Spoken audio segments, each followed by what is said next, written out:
Should doctors invest actively in real estate or passively in real estate? Some doctors opt to buy, hey, look, I'm going to buy my primary residence or I'm going to buy a single family house or a duplex or a threeplex, maybe even a 6-family apartment building. I'm going to learn that way first. Some doctors are successful when they do this, right? They start seeing some cash flow, maybe a couple $100 a month or $400 a month from a duplex that they rented out. They also see that they're growing equity because every time they get a mortgage statement, they see, oh, my debt goes down a little bit. I'm getting cash flow. I'm building equity. And the whole concept of real estate is like, wow, this is awesome. So what's wrong with this strategy? Is there anything wrong with this strategy? I mean, some dentists think this is the only way to get involved with investing in real estate. And this is really what we call active. But what about passive investing in real estate? So if you were practicing before 2012, you might not have even heard of passive investing, which I didn't, because it wasn't really out there like that. 2012 Jobs Act under the Obama administration, it defined what an accredited investor was,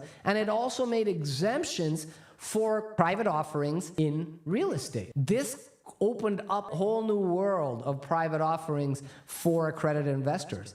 And most of us as dentists fall into this category of being an accredited investor. So all of a sudden, we now have options. Rather than the stocks bond portfolio theory, that's way outdated and just has been shown to be crap and doesn't work. It's time to take the bull by its own horns. So which is the right way to go for a doctor? Should it be active or should it be passive? We're going to break down the pros and cons of each in this video today so it can help guide you to make an informed decision on how you want to start building wealth. Hey guys, welcome back to the channel. I'm Dr. Jonny Walker, aka Jonny Withananchi. I'm a veteran endodontist as well as a self-made multimillionaire in real estate investing. I'm also the principal of an investment firm that specializes in helping dentists achieve multiple streams of passive income as well as making the transition from rich to wealthy. To really state our mission very clearly, it is to help 1,000 dentists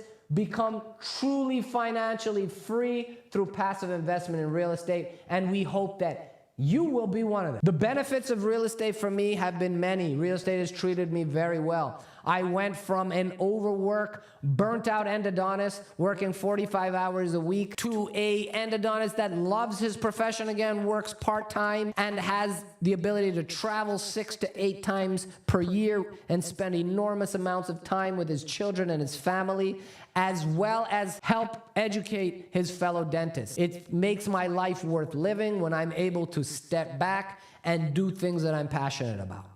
And that is my goal of this channel, of my Facebook group, of my website, and everything that I do in my career is to help you also achieve that. All right, let's get started with our topic today. I started as an active real estate investor. Like I said, passive investing didn't exist, didn't know about it. And as an active investor, I first started with residential properties, had about 3 of them. I graduated to commercial real estate because I realized making $200 or $300 a month, even though that's pretty cool cash flow, that doesn't do anything to offset my huge income as an endodontist. I need something more meaningful. I need more cash flow. So I looked into commercial real estate and I learned and dabbled in various asset classes and verticals in commercial real estate. I had a strip mall, parking lot, industrial land, warehouse, small apartment building, mixed-use buildings, you name it, I've tried it, I've owned it. By 2016, I had a multi-million-dollar portfolio of real estate, and on paper, I looked wildly successful. But then on the inside, I realized I wasn't successful at all because I had 10 properties, I was working 45 hours a week, and I barely got to see my children on weekdays. I was out the door by the time they woke up for school, and by the time I came home, they were already in bed. I was not spending enough time with my wife. I wasn't working out enough. I had gained 15 pounds. To me, is not a man that's successful. To me, this is a man that's time poor, that is spinning too many wheels, and is burning the candle on both ends. And that leads to very destructive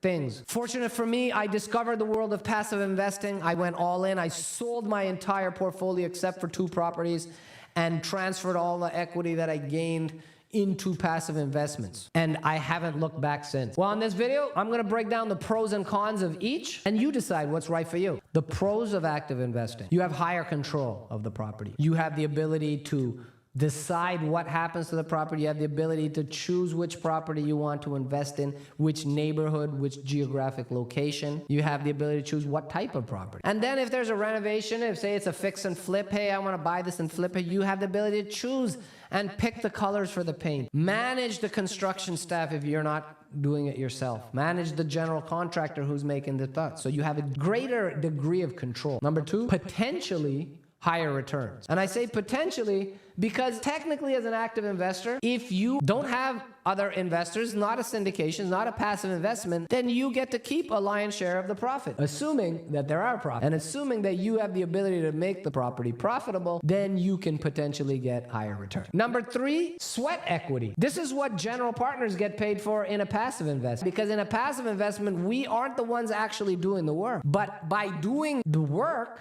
you're actually creating value. That value that's created by your efforts is called sweat equity. As an active owner of that property, you get to capitalize and keep all of that sweat equity. Number four, probably the biggest advantage and disadvantage that I got also when I was an active investor is hands-on learning. No teacher is better than the school of hard knocks. No lesson is more valuable than one that you lose money. On top of that, you get first-hand knowledge of looking for properties, negotiating with brokers, negotiating with lenders, managing the whole process of real estate, and really learning the day-to-day. Well, these are the big disadvantages of active investing, right? Number one, it takes a lot of time and effort. Active real estate ownership is just like any other business. It is a business, you have to learn it, and if you want to be successful at it, you have to execute at a very high level. You are going to be competing with other full-time real estate entrepreneurs that's all they do is real estate. So you have to also be able to compete at that level or you're going to get walked over. Number two, even though there's hands-on learning, hands-on expertise is also required. If you don't know how to do something, you need to go and find somebody or hire somebody to come and do it for you. Number three, capital intensive. If you're doing a fix and flip, you may need to put up several $100,000 to acquire property as well as renovate it. Number four, a lack of diversification. Usually when you're investing in actively property, it's stuff that you're close to and you can manage. Or hopefully it is. Because absentee ownership and novice investors do not go together. So you could say that there's a lack of diversification because all of your properties that you own and manage are all in one geographic location, all in one asset class. And the risk is tied to that one area. But to reiterate, probably the biggest con, and that was what it was for me, is the huge component of time that's required to actively manage any decent-sized real estate portfolio. Time as a busy dentist, a burnt-out dentist working 45 hours a week and having a young family to take care of is not something I had extra of. On top of that, if I'm putting the time and effort to learning yet another business of real estate, but I'm a practice owner and I'm neglecting learning and growing my practice, that's the one that's building me most of my income in the first place, that is a risky position to put yourself in and a tremendous opportunity cost for the time and effort involved to learn real estate when you could be making this business into an even bigger rainmaker than it already is. That's a great transition into passive investing and why I decided that passive investing is where I'm going all in. It is less time consuming to be a passive real estate investor. Instead of the passive investor, instead of you doing all the work of going in and getting your hands dirty, dealing with tenants, dealing with broken toilets, getting rid of termites, and using up all your precious time, instead, you defer to third-party expertise to handle those day-to-day operations so that you can extricate yourself from the day-to-day operations and still have all the advantages of real estate. So that was the number one thing for me, was time. Because now this investment vehicle becomes a scalable process. Whereas when you're actively investing, you can only invest in so many properties before you reach a max. As a passive investor, if time is your rate limiting step and you have the capital to invest, well, that becomes a scalable model. Because now each year as you make it rain in your business, you have more capital that you can deploy year after year into passive investments without including your time obligation. obligation. Number two, diversification. Whereas we lack diversification with active management, with passive investment, we have the ability to invest in multiple geographic locations. We have the ability to invest in multiple asset classes, and we have the ability to invest alongside multiple real estate operators. This lets us spread our money to great markets, great operators all around the country. This greatly lowers risk. Number three, professional management. We can have a company that's dedicated to managing only specific types of assets in specific markets. For example, we have a 100-unit property in Phoenix. Well, we're looking for a property management company that specializes in managing Class B 100 to 200 unit properties in Phoenix with lots of track record and been doing it for years. Now, when we have that type of property manager looking after a property, that means we don't have the risk of us looking after it. On top of that, they're gonna do it in a much more risk mitigated, efficient fashion than if we were responsible for it. So it seems counterintuitive, but hey, you need to remove you from the deal, and the risk actually goes down. As we talked about in active investment, it requires higher capital requirements. With the passive investment, there's lower capital requirements. These deals can be $50,000 minimum or $100,000 minimum, whereas with